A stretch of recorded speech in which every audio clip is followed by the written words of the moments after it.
And Jennifer, thank you for just one carrying on, make Mhm. Mary Kay's legacy and just being willing to pour into all of us because I know up in heaven she deeply appreciates Right. that. You know the real deal. And I appreciate your time and I know you're busy and willing to give to the Mary Kay world the way that you give to us. And I just these things have just kind of grown and become such a big deal that I was so honored to be able to get you again this month to be able to do this for us. And so I'm gonna mute and be in the background and get everyone. If you girls have people getting on, tell them I'll be working the background stuff. I'll make sure everyone's muted. And Jennifer, I'm going to let you go ahead and start. Thank you so much. Okay, it's my pleasure to be here today and to talk about Mary Kay. I think this is a really exciting time because Mary Kay's grandson Ryan is now heading the company, and Mary Kay always wanted him to be the president of Mary Kay, and she would, when he was little, she planted that seed within his heart, and she was very, very proud of him. And he, like his father, he is brilliant. And so I expect great things to be happening now for the company. And one thing I believe is that the legacy of Mary Kay will go on and on. For Mary Kay, as she got to be 80 years old, and I mean, not 80 years old, but, as she began getting older in the 1980s, she decided that she wanted her legacy to continue not the legacy of the company as much as the legacy of the ideals and the principles. She believed that as long as the principles of the company were being practiced by the sales force and practiced by the staff, that the company would continue to endure throughout time. And that's what's so important about Mary Kay. Other companies have great products, other companies have fantastic sales force members, but there is no company that has a founder like Mary Kay Ash. And the important thing about Mary Kay was that she was such a sincere person. She loved women. She started this company to help women. And because of that, every decision that she ever made, she would consider how it affected the sales force. Now, people will say that Mary Kay said P&L means people in love and not profit and loss. Well, it's people in love as well as profit and loss, because Mary Kay fully understood that you have to have a profit, because if you don't have a profit, you're not going to have a company. And that's the same with you and your Mary Kay business. If you don't have a profit, you're not going to have a company. And this is your company, this is your business. And that is the way that you need to look at this business. I was talking with a director who'd been in over 40 years this year, and she said that long before she realized that this was a business, her husband realized it for her. And, he's the one that pressed her to get the inventory, because he says, what are you going to sell if you don't have inventory? He's the one that told her to go to seminar, because he said, you have to build this foundation for your business. So attending meetings like you are attending today, regularly attending Mary Kay events, that is so important for your Mary Kay business. And that is one of the foundational principles of this company, is attending meetings, your sales meeting, and then seminar, any Mary Kay meeting that you can attend. You need to be there to build your basis. This sales director also told me, she said, anything Mary Kay told her, she believed. So when you hear the words of Mary Kay, she said, I took it to the bank. Mary Kay told her that if she never quit, she would be a success. And I know that your directors and national sales directors that you talk to are going to tell you there was a time when they wanted to quit. Every salesperson has frustrations and obstacles in their pathway to success as they build their business. But it's how you look at those obstacles, how you look at those challenges, that build a successful company. And that, remember, this is your Mary Kay business. So if you don't give up, if you continue to do the basics of this company, you will build a successful business for yourself. You will amass customers. You will have reorder businesses. This You lady will have, was Mary Kay Ash's secretary. pardon? Uh, you will build Mary Kay, you will get recruits and you will climb the ladder of success. But you have to believe that you can do it. And you have to believe that if you don't quit, you will be a success. I started Mary Kay in 1971. So the company was very young then. I was very young then too. I was 19 years old. I came to Mary Kay as a Kelly girl for a summer job. And I remember when they called me for the position, they said, "Oh, you're just going to love Mary Kay. It has such a beautiful lobby." Well, this was a very small building and it did have a very beautiful small lobby. But the lobby of the building where I resigned in Addison has this beautiful lobby with those 13th floor elevator and a gigantic atrium. And every time I would walk into that building, I would think, look what one woman with a dream can achieve. And that is what Mary Kay is about. It is about dreaming. Your dream. She dreamed a dream, but she dreamed that dream because she wanted the sales force to dream their own dreams and to use their Mary Kay businesses to make their dreams come true. If you're frustrated with your Mary Kay business, then Mary Kay was frustrated too. When she held her first show after she had invested her life savings in this company, in her company, her first sales ticket was $1.50. She did what any woman would do. She got in her car, went around the corner, stopped the car, and started crying, thinking, "Oh, I've invested my life savings, and what did I do wrong?" And then she sat there and she thought, "What did I do wrong? What did I do wrong?" And it came to her. She didn't even pass out the sales tickets. So look at your shows like that. How can I improve? How can I improve my sales? What can I do? But remember, you're your own personality. Don't try to mimic anybody else, but take the class, the skincare class, the facial, and make it your own. And then consistently hold those shows, hold those facials, and you will be a success if you don't quit. As she said, when Mary Kay said something, she took it as a guarantee, the sales director. And that is when your sales director tells you something, she knows that it can lead to success because she's had frustrations, she's had challenges, but she stayed with her Mary Kay business and look where she is today. Back to when I first started with the company, I went to work for Gerald Allen as a temporary, and his secretary had quit, gone out to California, and later on, she became a national sales director. So what a great day that was for her that she left and I was able to come into the company. And we were a small company back then, but the company thought that it was big. And it was big in the minds of the people that were there, that were building the company, because they could see that it was positioned for great growth So in 1971, they had just had their first 2 national sales directors.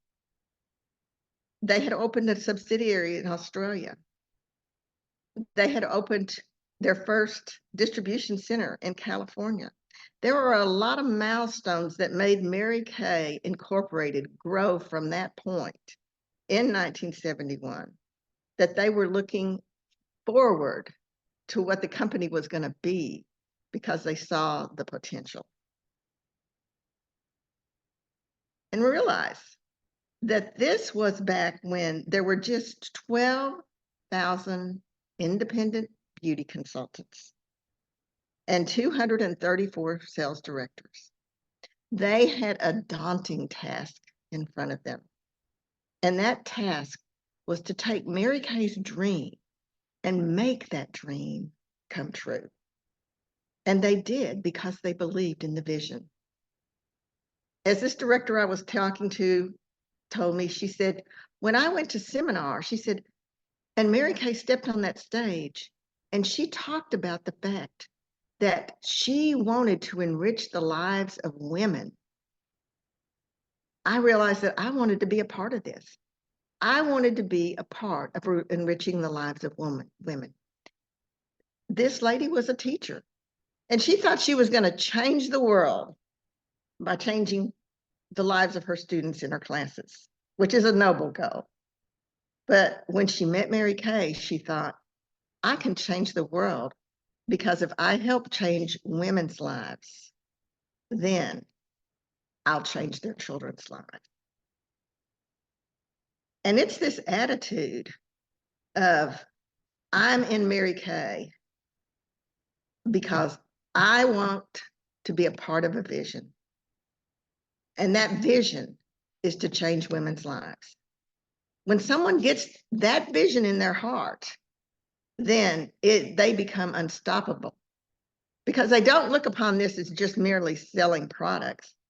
They look upon the people that they come in contact with as an opportunity to make that person happier, as an opportunity to influence people through the Mary Kay career to help their family financially, and as an opportunity to provide women with a vehicle for personal growth.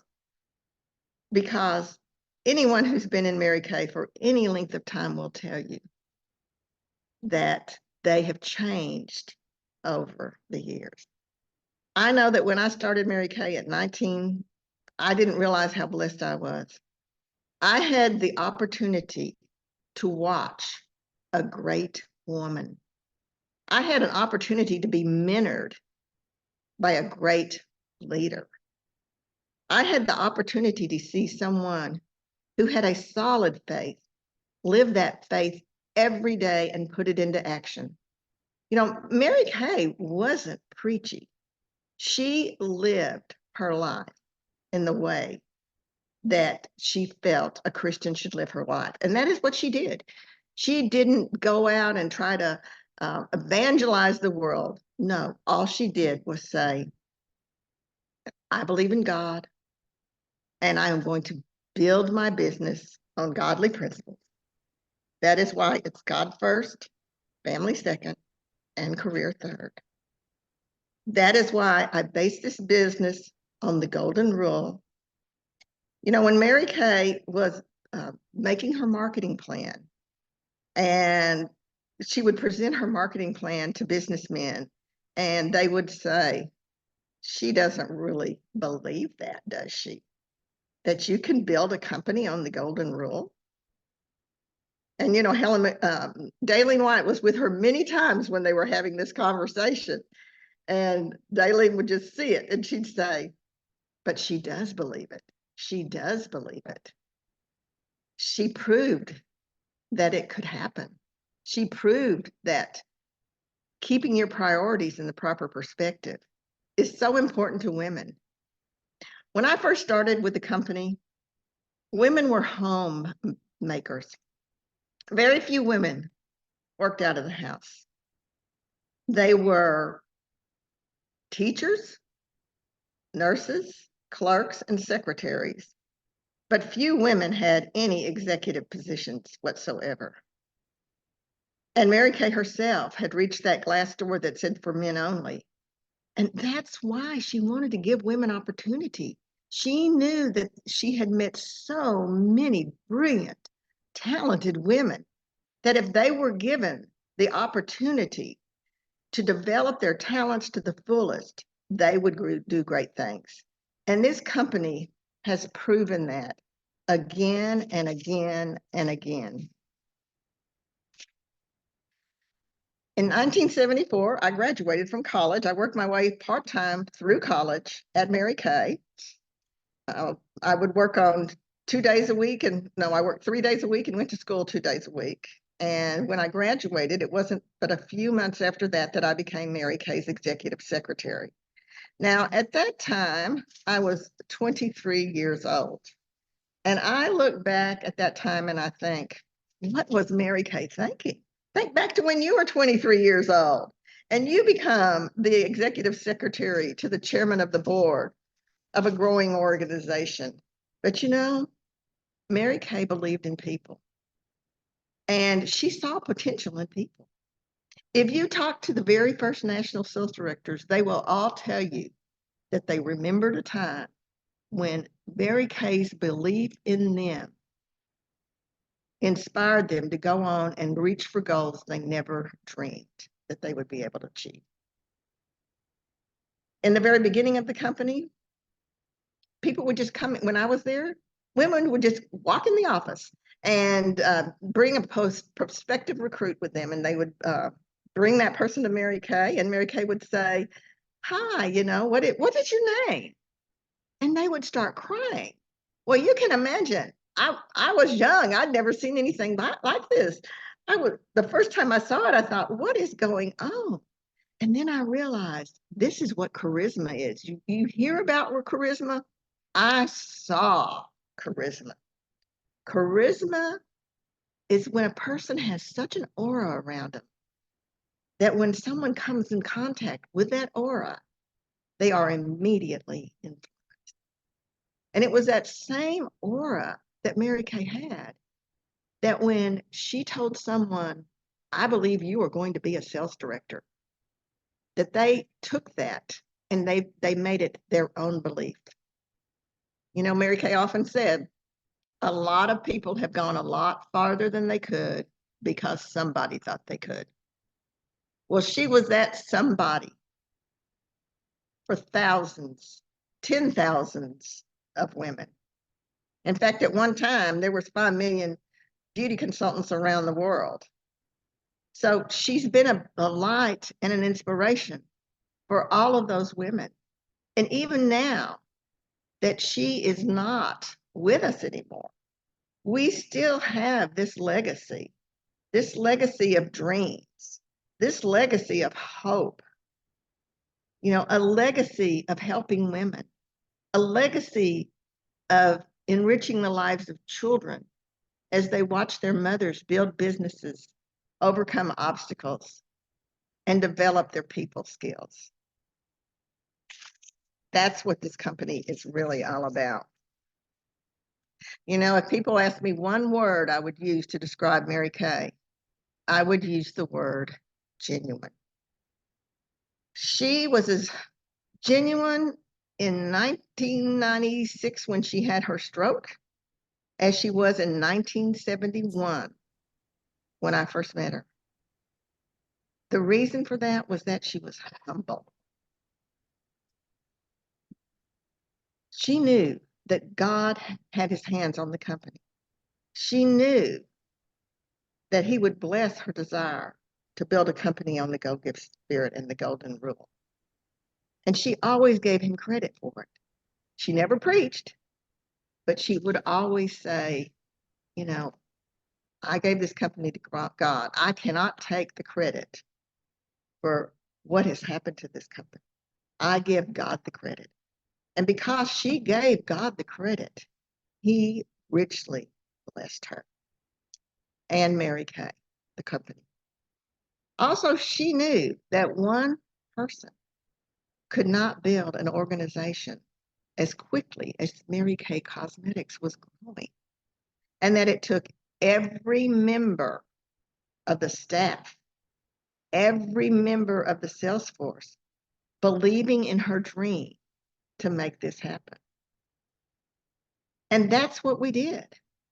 We believed in Mary Kay's dream. When I was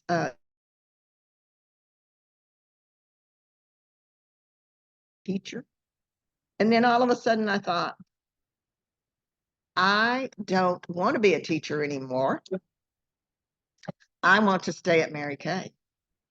But I had a scholarship from a school, my school district, to become a teacher, and I thought, well, I have their scholarship and I owe them something, so I will apply.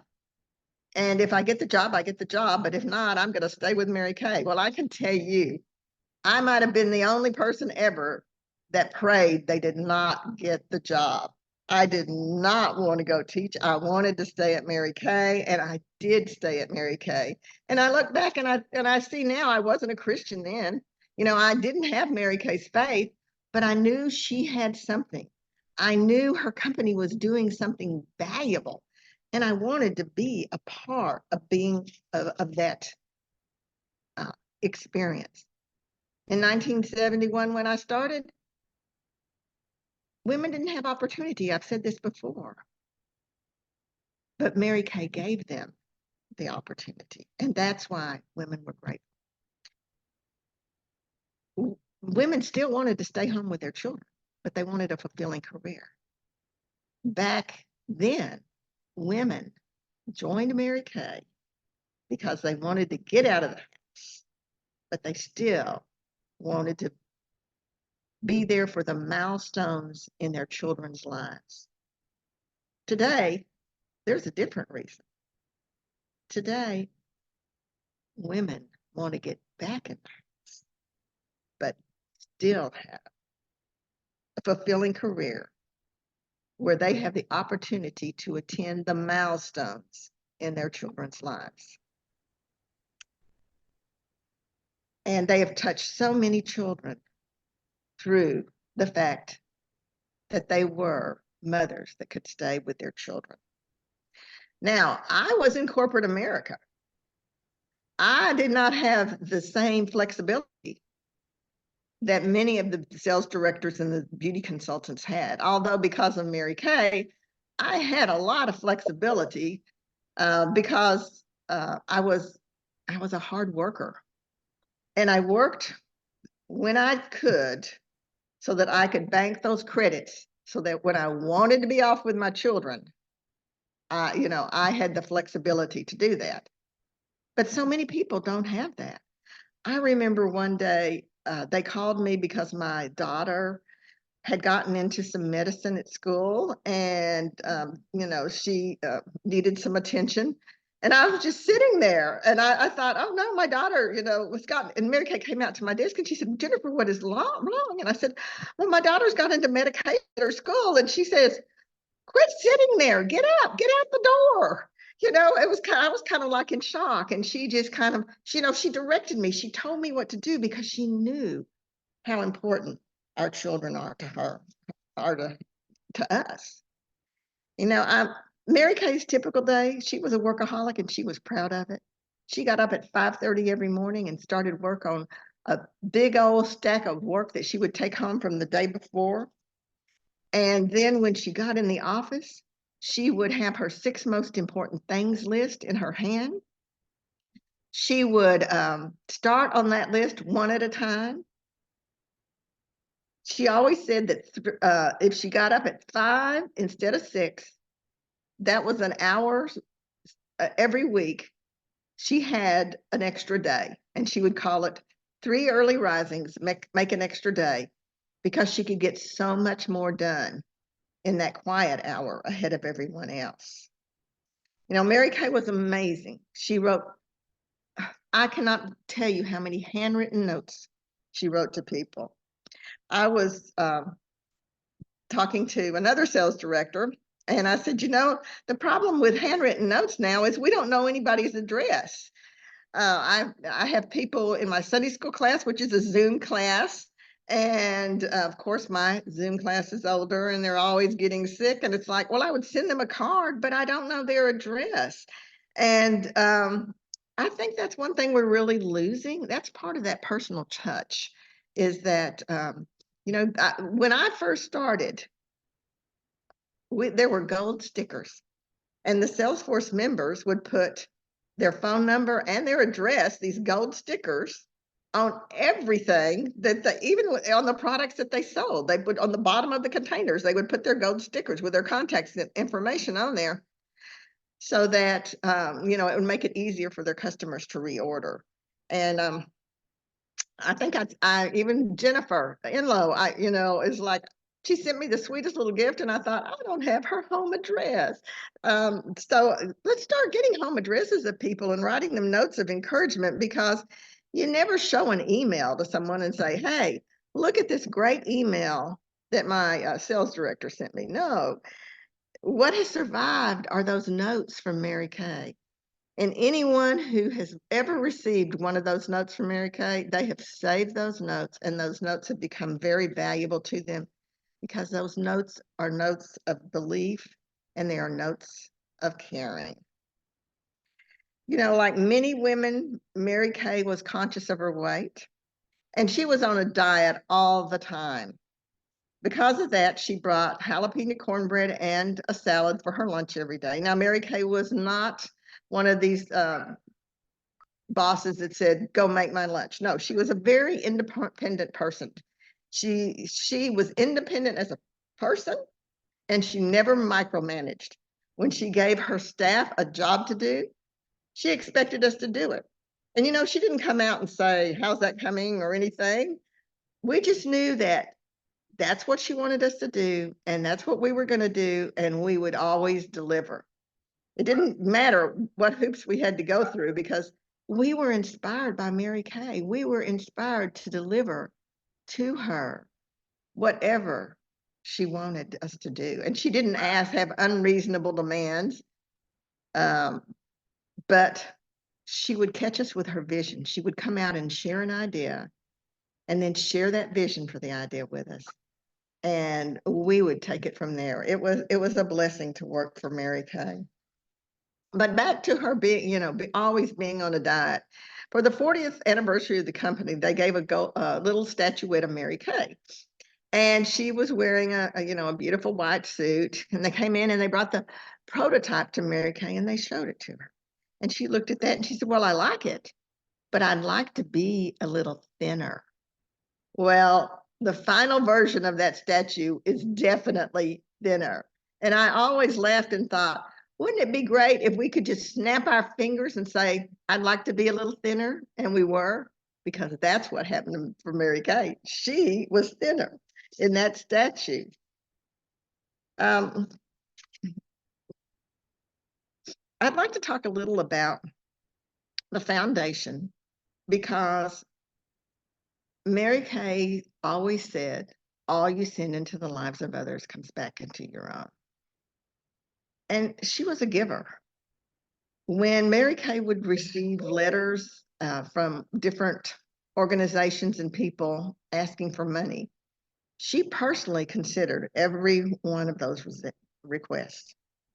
And if she felt that something was of merit, before she would randomly give, she would always have the staff check it out and make sure that it was a good organization to give to. And she loved the sales force. She would receive letters from children of Salesforce members who were raising money for their bands, raising money to go on a mission trip. And without fail, if she received a letter from a Salesforce member's child, she would write a $25 check. Now you have to remember, $25 back then is a lot more than $25 right now. She would always write that check to send to the families of the Salesforce. In 1971, we had the year I first started, we had the first Mary Kay sales director pass away from breast cancer. And that opened Mary Kay's eyes to what a horrible disease that was. She realized at that time that there was no research being done in the area of breast cancer. And she realized that the only way to change that situation was through research. And that's when she started supporting research for cancer. It was that desire, knowing that 1 in 4 women back then would develop breast cancer, was the driving force for her. And fortunately, those numbers have increased. I was listening to something the other day, and they said now it's like 1 in 10 women get die of breast cancer because of all the research that's been done and all the advances. And one of the cultural facets of Mary Kay was actually born out of her desire to raise money for breast cancer, and that is the Red Jacket program. The sister-in-law of the director who died was Ann Sullivan, who was a sales director at that time and later became a national sales director. And she had in her unit a beauty consultant or sales director whose husband was a manager of the St. Louis Cardinals. And they got this great idea that they would have a Mary Kay night at the ballpark and raise money for cancer research. And they invited Mary Kay to come and be a part of it and throw out the first ball. So that was really the very first Mary Kay night at the ballpark. And they're the ones that initiated the players wearing pink shirts. The manager even got himself a pair of pink tennis shoes to wear that night. They had a pink Cadillac parade on the field. And when Mary Kay stepped on the field from first base to home plate, there were women wearing red jackets. When she stepped on the field she saw from third base to home plate, they were wearing red jackets. And she turned to Ann and she put her hands on her hips and she said, "What is this about all of these red jackets?" And Ann said, "Well, Mary Kay, these women have earned the right to be on the field with you. And they each have 3 recruits. These are our red jackets, our 3 recruits." Well, Mary Kay immediately thought that was a great idea. She was traveling at that time, holding meetings, and everywhere she went, she shared the idea of the red jackets for 3 recruits. And she would tell them, the director's name, whose husband was a manager of the Cardinals, her name was Kathy Cunningham. And she would say, "Oh, Kathy Cunningham has all the information and she can order red jackets for you." And she would give them Kathy Cunningham's information. Well, one day Kathy called Mary Kay up and she said, "Mary Kay," she said, "I am in the Mary Kay business. I am not in the red jacket business. And I cannot get my Mary Kay work done because I'm ordering so many red jackets." And Mary Kay thought, "Oh, it's time for us to take this program over." And that's how really the Red Jacket program began. Mary Kay was raising so much money for cancer research that the staff thought, and Mary Kay thought, that it would be best if she set up some formal means for her to distribute this money. And so she decided to make the foundation, the Mary Kay Foundation. And I ended my career as the manager, the director of the Mary Kay Foundation. I actually started the MK 5K in Dallas and developed the program for sending it out across the nation, how to hold an MK 5K. I also developed the ambassador program, but I did this because I sat down one day and I thought, okay, if Mary Kay were here, how would she build the foundation? And of course it came to me. It was through people sharing her vision. And that's what the ambassador program is. It is people sharing her vision of a world where cancer has been defeated by effective research. It is her vision of women being protected from domestic violence and where education makes that problem so much less. 20 years ago, it was shunned upon for a woman to leave her home because of domestic violence. Today, everyone realizes what a problem it is and how dangerous it is. So Mary Kay started this foundation because she knew the power of women united. She started the company because she knew the power of women united. And this is the time for us to unite, for us to get behind the vision of Mary Kay, to seek out those women who want more than their life. I mean, we live in a world now where people are frustrated. They need the positive aspects of this career. Even if they don't become top sellers, they need to be exposed to a positive group to a company of hope, to women who dream big, to women who dream big dreams, and to women who want to help other people dream big dreams.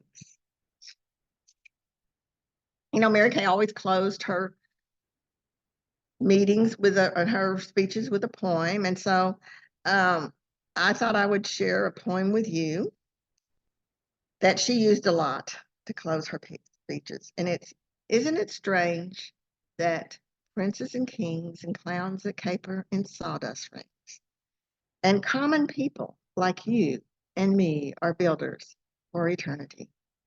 Each is given a bag of tools, a shapeless mass, a book of rules, and each must make ere life has flown a stumbling block or a stepping stone. Like I said before, Mary Kay was a genuine person. Her staff loved her because she blessed our lives. She was our stepping stone to a fulfilling career. She and this company have been stepping stones to a brighter life for so many. And it can be the stepping stone to help you achieve your next dream. The Mary Kay Foundation is a stepping stone for women who have cancer as more and more research uncovers cures for the various diseases of cancers that affect women. And it can also be a stepping stone for women who are in violent situations by keeping shelters open and by educating people on the dangers of domestic violence.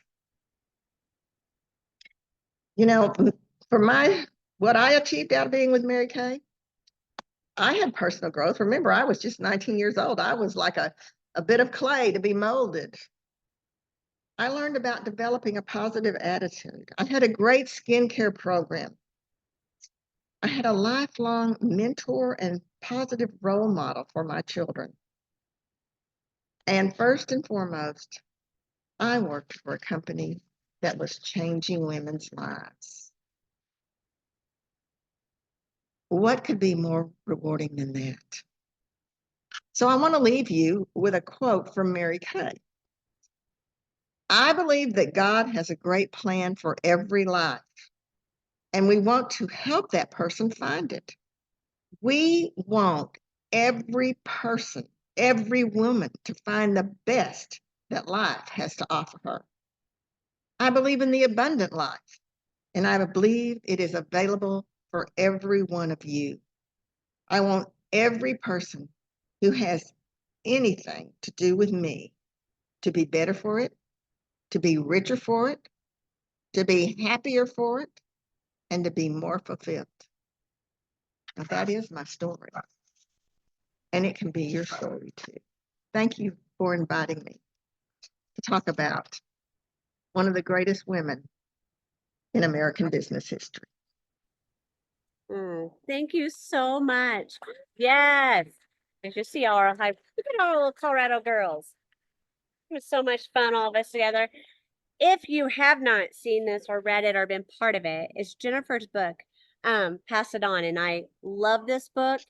I think you all, I mean, some of you already have copies or read it, but if you haven't, it's just learning from what she's learned from Mary Kay. And it's phenomenal. If you're new, because I know we have a lot of new consults on here that might want to, sometimes we just need more heritage, because Mary Kay's not around anymore. So we thank you, Jennifer, for sharing her heart and her soul with us and her legacy, because as it continues on, it's things like that, those stories, those events, the things that she did that make us who we are. And that's why I'm so glad you said something about Ryan too. I'm so excited about that. But it's not, some of us obviously will never meet Mary Kay. And as it continues on, we got to make sure we keep it the way she wants. I think a lot of people, what they say, oh, they want the poem.